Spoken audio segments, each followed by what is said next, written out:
Зохиолч Б. Цоод Чулуун цэцэг. Бусдад бэлгэлсэн хайр. Зочд буудлын хаалгаар гарахдаа тэр эргэж харахыг хүсч байлаа. Гэвч яагаад ч юм хүзүүн хөшчихсөн юм шиг санагдаж хөлн хөдөлж өгөхгүй юм шиг бодогдоод болдоггүй. Эргээд л харах юм бол босч орно гэдгээ туяа сайн мэдж байлаа. Тиймээс хичнээн хүсч байсан ч эргэж харсангүй.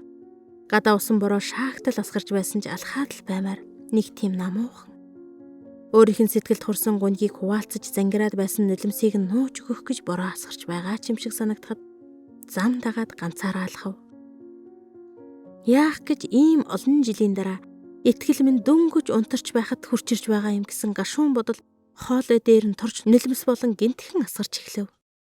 Гэвч туяа нулимсаа арчсангүй. Харин нулимс борооны дусал хоёрыг хацрын даган уралдан урсаж байгааг л мэдэж байв.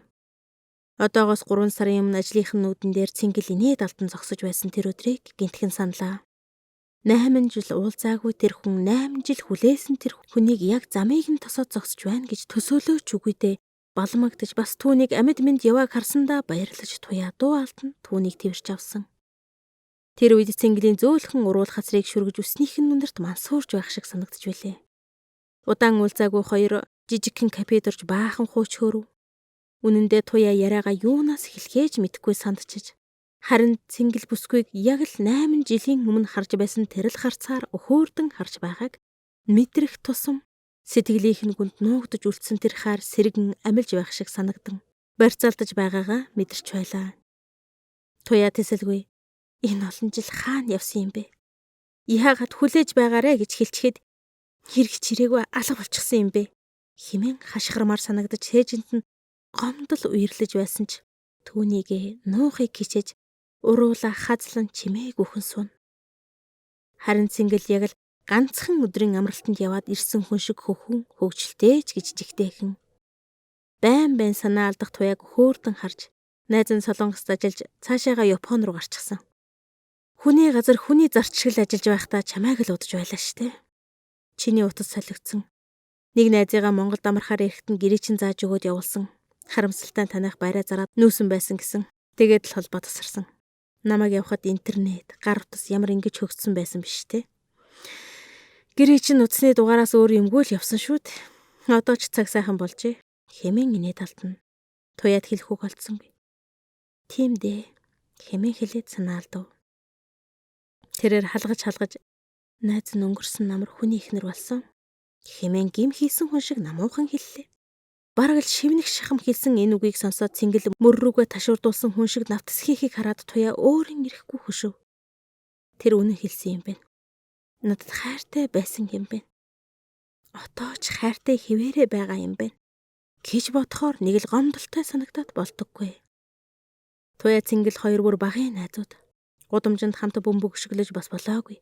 Орцонд гитарнуудад жижүүр авгаачулт хөөгдөж, орцны ханан дээр нэрээ сэлж оройн кинонд нууцаар явдаг байлаа.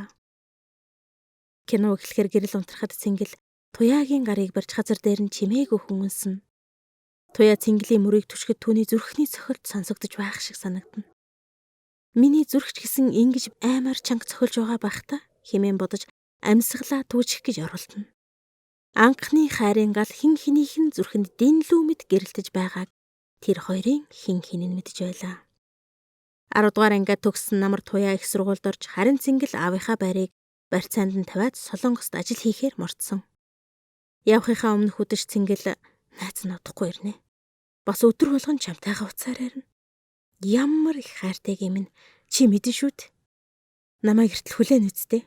Хэмээн асууж туяа нулимсаан барьж чадалгүй уйлж байсан. Цэнгэл Солонгост очисон хойноо туяагийн гэр рүү байнга залгадаг байлаа. Туяа орой болохыг тэс чадан хүлээн. Утас дуурахад ухс хийн. Холоос ч гэсэн дууг нь сонсож тайтгардаг. Энэ сайхан цаг удаан үргэлжилсэнгүй. Аавынх нь бие муудахад тэднийг байраа зарж цэнгэлтэй холбоо тасарчээ. Цэнгэлийг санаж өгөөлж байсан бүсгүй ичиж нэрлэх зангаа хөсөр хайн их л зориг гаргаж гэрт нэг удаа очисон ч тэднийг бас л нүүсэн байжээ. Гэвч туяа цэнгэлийг мартаж чадахгүй зовж байв. Хичнээн удаа дэрээ нэвтэрдэлүүлж, хичнээн ч олон хайрын шүлэг бичиж бас өөрийгөө хуурч хэдэн ч удаа цэнгэлд захаа бичснээ мэдэхгүй. Бүсгүйн цээжинд ассан энэ хайр цагийн ирэхээр гундаж цэнгэлийг явснаас хойш 7 жилийн дараа тэр хадамд гарлаа. Гэвч яг түүнийг хадамд гарсныг мэдсэн юм шиг хэдхэн сарын дараа цэнгэлийг эргээд ирнэ гэж тэр бодсонгүй. Цэнгэлтэй уулзсан энэ өдрөөс хойш бүсгүйн сэтгэл салхинд дэрвэх өргөшгөл хөвсөлдөж байлаа. Цэнгэлдэж хүнд байгаа нэлт. Байн ажлынх нь үдэнд ирж орой болгон уулзах гэж тэмүүлнэ. Туяа нөхрөөсөө айж хадмуудаасаа санаа зовж байсан ч цэнгэлийг битгий ирээ гэж хэлж чадахгүй шаналж байлаа. Нэг орой зүрх гарган би ч хадамд гарчихсан. Айлын ихнэр болчихсон хүн шүү дээ. Гэхэд цэнгэл хайс нь мэдж байгаа. Гэхдээ 8 жил чамайг хайсан шүү дээ. Хэмээн санаа алдахад тэр яаж чадсангүй. Нөхрөөсөө салын хэмээн зориг гарган бодсон ч гэртээ ороод энэ бодлоо хөсөр хайдаг байлаа. Өнгөрсөн сард тэр цэнгэлтэй уулзахдаа найз бүсгүйгээ дагуулж очсон юм. Үнэн дээр юу ч бодсонгүй. Хамт ажилдаг найз бүсгүйд нь цэнгэл тэгтэл их таалагдана гэж туяа мэдсэнгүй. Цэнгэлж талтай байгаа нэлт. Туяад хичнээн хэцүү байсан ч тэрээр найз бүсгүйгээ дагуулan цэнгэлтэй уулзсаар. Тэр хоёрыг юм ярин инээд алдцгаахад туяа хардаж, харамлаж байгаагаа мэдэрч байсан ч яаж чадахгүй хийл бухимдан худлаа нэмсгэлээд л сууж байдаг байлаа. Цэнгэлийн тасхар нүдэнд инээмсэглэл тодорход туяа гим хийсэн хүн шиг далтчихна. Найз хүүхнийхээ нүдэнд аз жаргал гэрэлтэж байгааг хараад битүүхэн атаархаж, чимээгүйхэн санаа алдна.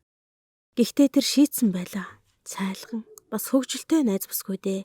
Тэр өөрийнхөө хайртай залууг үлдээхээр шийдэж. Тиймээс цэнгэлийн төрсөн өдрийг буудалж зохион байгуулж, бяцхан найр хийхээр шийдсэн хэрэг. Төрсөн өдрийн зочид тарцгаахад туяа гарахыг хүсэж байсан ч нэг л мэтгэд хамгийн сүүлд гарсан байлаа. Зочид буудлаас бүр холдсон хоноо туяа гинтхэн эргэж харлаа. Саяхан асаалттай байсан өрөөнийх нь гэрэл унтарсныг хараад хинд чимбэ гомдож тунирхан цүрхэртэл уйлж эхлэв. Зүрхэнд нь бамбар адил бадамлан асаж байсан тэр хайрыг цуран болгон хадгалж салхинд дэрвэх өргөшиг хөвсөлдөж байсан сэтгэлээ тэр хизээч үл мартагдах дурсамжаараа даруулчхад гэртээ орохдоо ч нулимсаа арчиж амжсангүй.